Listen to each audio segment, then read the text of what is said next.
Maria Atisa Manalo, representing Quezon Province.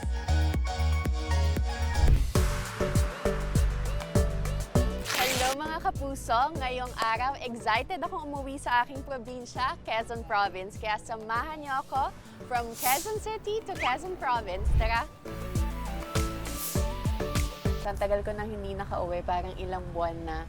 At yung pupuntahan po natin ngayon, Mauban, Quezon, 4 na oras po yun. So alas 2 na ngayon, naalis tayo para pagdating natin, maliwanag na. Parang 10 taon na nung huli ako makapunta ng Mauban. So excited akong makita kung gaano kalaki ang pinagbago ng bayan at kung ano yung mga natirang kapareho pa rin ng dati. Super excited ako makita yung beach. Perfect for summer. Hindi pa ako nakakapag-beach. So ito ang una kong beach. Happy ako na sa Quezon.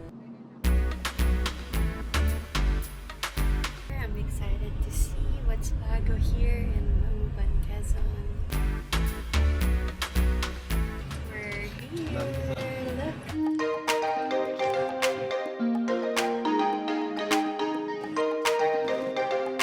Touchdown, Mauban, Quezon. At narito tayo ngayon sa Rizal Hill Park. Malimit ako umuwi talaga ng Quezon. Bumibisita ako sa Dolores para bisitahin yung lola ko. So, nung dumaan tayo, nung alam kong nasa Quezon na tayo, ramdam ko, nakauwi ako.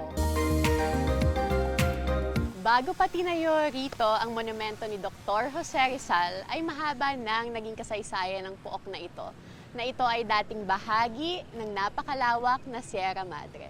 Sir Lex, bago po ito naging monumento ni Dr. Jose Rizal, ano po yung nandito noon? July 14, 1928, nahiwalay na po itong Calvario. Hindi pa siya tinatawag na Rizal Hill Park. Noong panahon ng mga Espanyol, madaming religious activity na ginagawa po dito. Nagkaroon din po dito ng guard post ng Espanyol, American at Philippine Constabulary saka po Japanese Army. July 14, 2011, declared by the National Historical Commission as historic site dahil tayo lang naman po ang mayroong pinakamataas na monumento ni Rizal sa buong Pilipinas. Binansagan mang bundok ng Kalbaryo, pero patunay ang lugar na ito na sa kabila ng mahabang pinagdaanan ng mga taga-Mauban, sila ay nananatiling matatag. And speaking of katatagan, tila blast from the past ang tahanan na ito na kilala bilang Bautista Ancestral House, na itinayo pa noong panahon ng mga Kastila. At isa nga raw sa natatanging feature ng bahay na ito ay ito pong hagdanan. Dahil sa ilalim nito, sa kanyang silong, sineselebrate noon ang mga kasalan.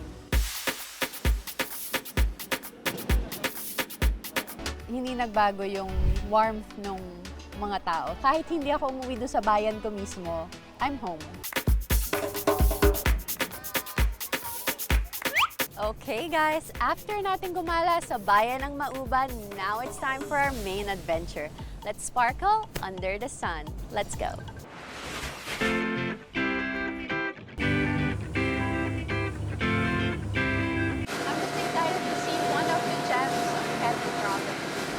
Nakakatuwa kasi last ko na nagpunta ako sa Cagbalete 10 years ago. Pagbalik ko, ganun pa rin kaganda yung dagat.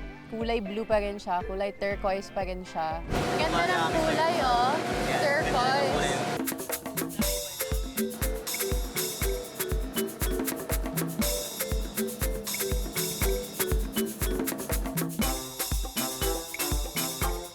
Kailangan po naming lumipat ng mas maliit na bangka dahil low tide na, maliit yung space, sa side na yung malaking bangka.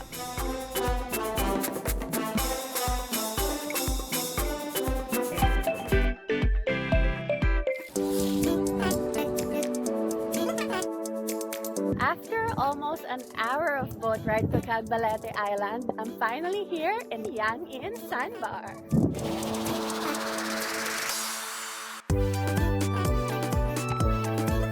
Isa rin sa sikat na destinations dito, ang San Jose River. Perfect for sightseeing at kung gusto nyo lang mag-chill. At habang binabaybay natin ang kahabaan nito, napapaligiran tayo ng makakapal na bakawan o mangroves. Indication po yan na healthy ang paligid. Pinakagusto ko yung San Jose River. Kasi ako, mahilig ako sa fresh water. Gusto ko yung tahimik, calm.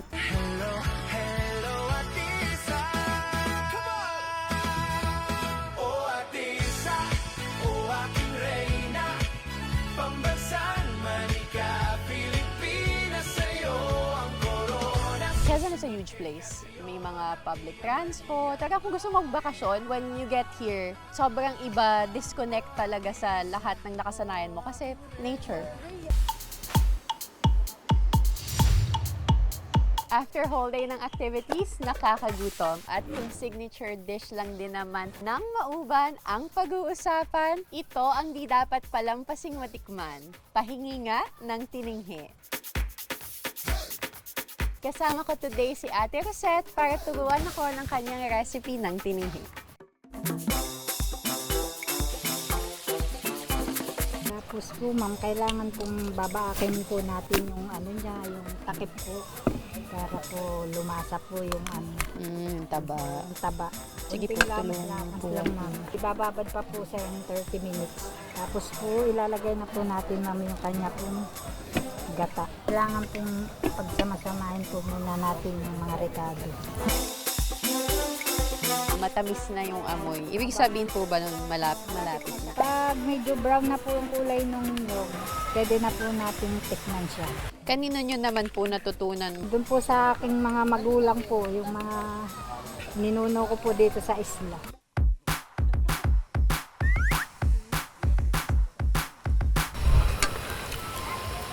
Okay naman, masarap. Sarap na.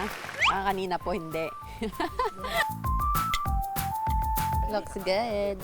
Tapos na ang aming tininghi ni Ate Rosette. Masarap, di ba, Ate Rosette? Oh. Tikman nyo. Ayaw nyo.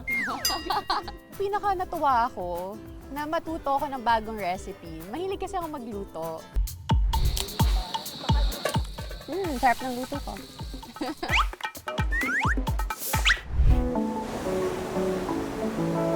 It's reconnecting back to what actually matters. I saw families and friends hanging out and we often forget na yung time ng summer, ng bakasyon, yun talaga yung time na mag-reconnect sa pamilya. Mabilis akong bumalik sa kung saan ako galing eh. To me, we're all people, we're all the same. So it's not hard for me to get back to my roots of just being here. Para sa 24 oras, ako po si Atisa Manalo, reminding you to sparkle under the sun.